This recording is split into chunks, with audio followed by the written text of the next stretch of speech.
সকলোকে নমস্কাৰ। আজি পুনৰ এক নতুন খণ্ড আপোনালোকৰ ওচৰলৈ লৈ আহিছোঁ। যোৱা খণ্ডত মই মানুহৰ মনোবৈজ্ঞানিক ৰাশিৰ কথা কৈছিলোঁ। মনোবৈজ্ঞানিক ৰাশি হ'ল 16টা। মই এই 16টা ৰাশিৰ ভিতৰত অন্তৰ্নিহিত প্ৰত্যেকটি প্ৰৱণতাৰ ওপৰত ভিত্তি কৰি মায়াৰ্ছ ব্ৰিগছে কিদৰে এই ধৰণবোৰৰ জন্ম দিছিল তাক বৰ্ণনা কৰিছিলোঁ। আজি এই ৰাশিবোৰে আমাৰ অধ্যয়ন কাৰ্যত ছাত্ৰ ছাত্ৰীসকলক কেনেদৰে প্ৰভাৱ পেলায় আৰু ছাত্ৰ ছাত্ৰীসকলে কেনেকৈ ইয়াক জানি তেওঁলোকৰ দুৰ্বল প্ৰৱণতাখিনিৰ পৰা ৰক্ষা পৰিব পাৰে আৰু সচেতন হৈ অধ্যয়নত বিপুল সফলতা অৰ্জন কৰিব পাৰে তাক ক'বলৈ গৈ আছোঁ।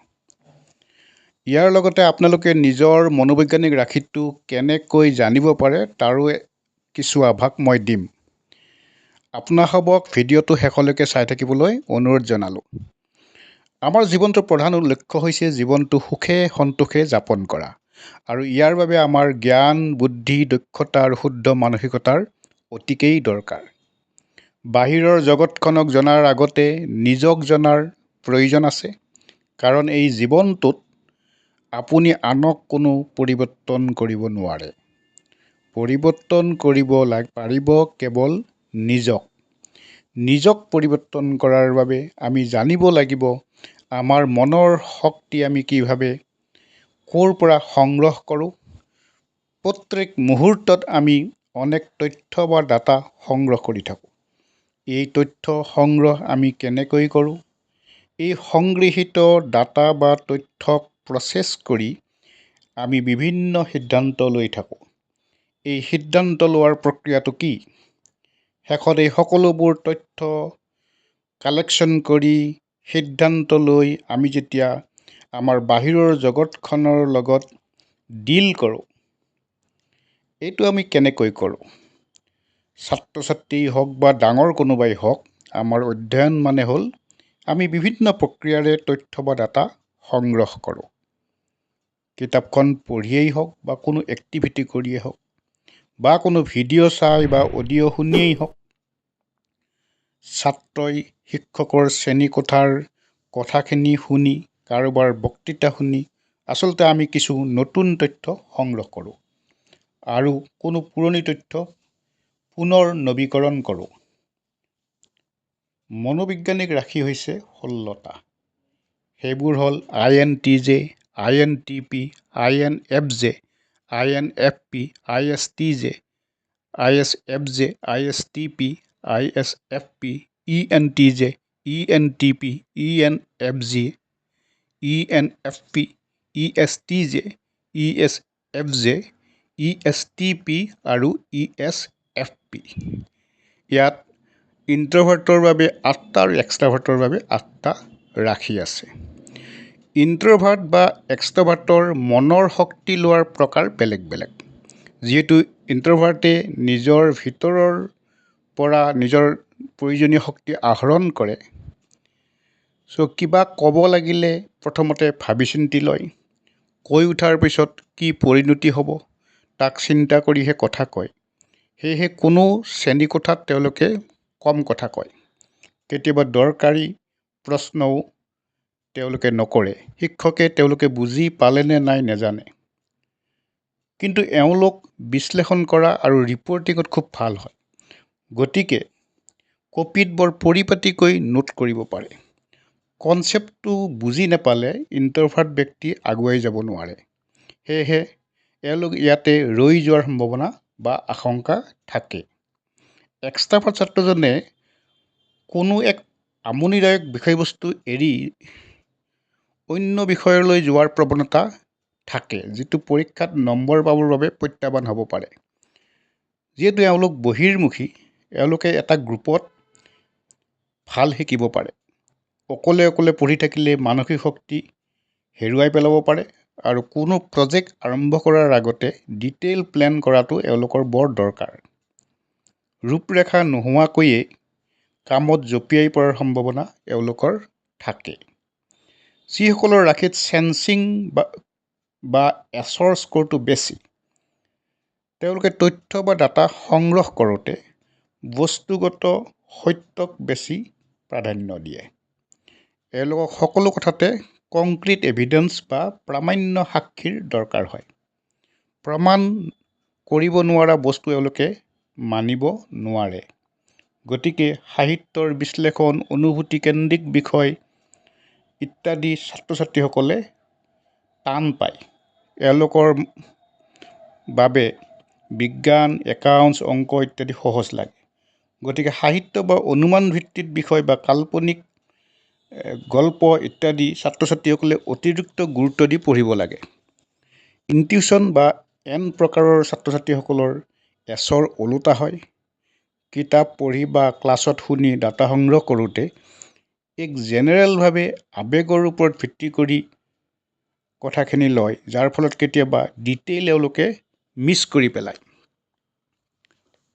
শিক্ষকে কথাখিনি কৈ থাকোঁতে বা কিতাপখন পঢ়ি থাকোঁতে কিছু গুৰুত্বপূৰ্ণ তথ্য এওঁলোকে মিছ কৰে আৰু হয়তো পৰীক্ষাত সেইটোৱে প্ৰশ্ন হিচাপে আহে। অতি বেছি এন টাইপৰ ব্যক্তিজনে ছায়েন্স নপঢ়ি আৰ্টছ পঢ়াটোৱেই ভাল। আৰ্টছৰ সাহিত্য বা কবিতা ইত্যাদি তেওঁৰ বিষয় হ'লে ছাত্ৰজনে অতি ভাল দেখুৱাব পাৰে। এতিয়া এই তথ্যবোৰ সংগ্ৰহ কৰাৰ পিছত তেওঁলোকে এক সিদ্ধান্ত লয়। এই সিদ্ধান্তই আল্টিমেটলি তেওঁলোকৰ ধাৰণা বা কনচেপ্ট হিচাপে বহু পৰীক্ষাত বহু প্ৰশ্নৰ উত্তৰ লিখাত সহায় কৰে। এয়া থিংকিং আৰু ফিলিং প্ৰক্ৰিয়াৰে কৰা হয়। থিংকিং টাইপৰ ছাত্ৰজনে তথ্য বা ফেক্টৰ ওপৰত সিদ্ধান্ত ল'ব। গতিকে তেওঁৰ ধাৰণা বা কনচেপ্ট ডেভেলপ কৰাৰ বাবে বাস্তৱসন্মত বা সত্য ডাটাৰ দৰকাৰ হয়। আৱেগ অনুভূতি তেওঁলোকৰ বাবে গৌণ। গতিকে যি বিষয়বোৰ সত্যনিষ্ঠ তথ্যভিত্তিক নহয়, কল্পনা প্ৰৱেশ বা আৱেগ অনুভূতি সৰ্বোচ্চ হয়, তাক মনত ৰখাটো তেওঁলোকৰ বাবে কঠিন হৈ পৰে। সেয়ে সাহিত্য, কল্পনাপ্ৰৱণ বিষয়বোৰ অতিৰিক্তভাৱে বেছিকৈ পঢ়াৰ তেওঁলোকৰ কাৰণে দৰকাৰ হৈ পৰে। এফ টাইপৰ ছাত্ৰজনে আৱেগ অনুভূতি ইত্যাদিৰ দ্বাৰা ধাৰণাৰ সৃষ্টি কৰি লয় আৰু বস্তুনিষ্ঠ ডিটেইল বিবেচনা অলপ কম কৰে। গতিকে পৰিসংখ্যা, বিজ্ঞান, বুৰঞ্জী, চন তাৰিখ, বিজ্ঞানৰ সূত্ৰ এইবিলাকৰ ধাৰণা সৃষ্টি কৰোঁতে বা এইবিলাক মনত ৰাখোঁতে তেওঁলোকৰ অসুবিধা হয় আৰু সেইকাৰণে এইবিলাকক তেওঁলোকে বেছি গুৰুত্ব দিবলগীয়া হয়, নহ'লে তেওঁলোকৰ শিক্ষা জীৱনৰ বাবে বহুত অসুবিধা হ'ব পাৰে। যে ধৰণৰ ছাত্ৰজনৰ সময়মতে পঢ়া কামটো শেষ কৰাটোৰ ওপৰত বৰ গুৰুত্ব থাকে। অধ্যায়টো শেষ নোহোৱালৈকে তেওঁলোকে অধৈৰ্য হৈ যায়। এই ক্ষেত্ৰত এওঁলোক যদি এন টাইপৰ হয়, ইনটিউটিভ টাইপৰ হয়, বহুত গুৰুত্বপূৰ্ণ ডিটেইল মিছ কৰিব পাৰে। কিন্তু যে ধৰণৰ ছাত্ৰজন পৰিপাটি হয় আৰু ষ্টেপ বাই ষ্টেপ কামটো সম্পন্ন কৰিবলৈ চেষ্টা কৰে। গতিকে তেওঁলোকে এই বিষয়বোৰ মনত ৰাখি তেওঁলোকৰ বাকী যিবিলাক দুৰ্বলতা আছে সেইবোৰ কম কৰিবৰ কাৰণে চেষ্টা কৰিব লাগে। পি ধৰণটো কিন্তু সম্পূৰ্ণ জেৰ ওলোটা হয়। অধ্যায়টোৰ বিভিন্ন প্ৰক্ৰিয়াবোৰ ইমান ডিটেইলকৈ তেওঁলোক পঢ়ি থাকিবলৈ লয় যে অধ্যায়টো শেষ কৰিব লাগিব সেইটো পাহৰিয়ে যায়। এই ক্ষেত্ৰত তেওঁলোকৰ চেন্স অফ কমপ্লিশ্যন বা শেষ কৰাৰ যিটো দৰকাৰ, সেইটো ছাত্ৰজনৰ বাবে খুবেই দৰকাৰী হয়। এই বিৱৰণৰ পৰা নিশ্চয় মন কৰিছে যে মনোবৈজ্ঞানিক ৰাশি ছাত্ৰ ছাত্ৰীৰ সফলতাৰ প্ৰধান কাৰক। মানুহৰ মগজুটো সকলোৰে বাবে একেই। তাৰ ভিতৰত শুদ্ধ মানসিক শক্তি, শুদ্ধ পঢ়া পদ্ধতি, শুদ্ধ ধাৰণাৰ সৃষ্টি কৰাৰ পদ্ধতি, শুদ্ধ বিষয় চয়ন কৰা ইত্যাদি যদি সময়মতে সঠিকভাৱে কৰিব পাৰে, ছাত্ৰজনৰ ইপ্সিত লক্ষ্যৰ ফালে আগুৱাই যাব পাৰে। এই ক্ষেত্ৰত কঠোৰ পৰিশ্ৰমৰ কিন্তু বিকল্প নাই। আজি সমাপ্ত কৰাৰ আগতে আপোনালোকৰ ওচৰত এটা লিংক তলত দিছোঁ, য'ত থকা প্ৰশ্নবোৰৰ উত্তৰ কৰি ছাবমিট কৰিলে আমি নিজৰ মনোবৈজ্ঞানিক ৰাশিটো জানিব পাৰিম।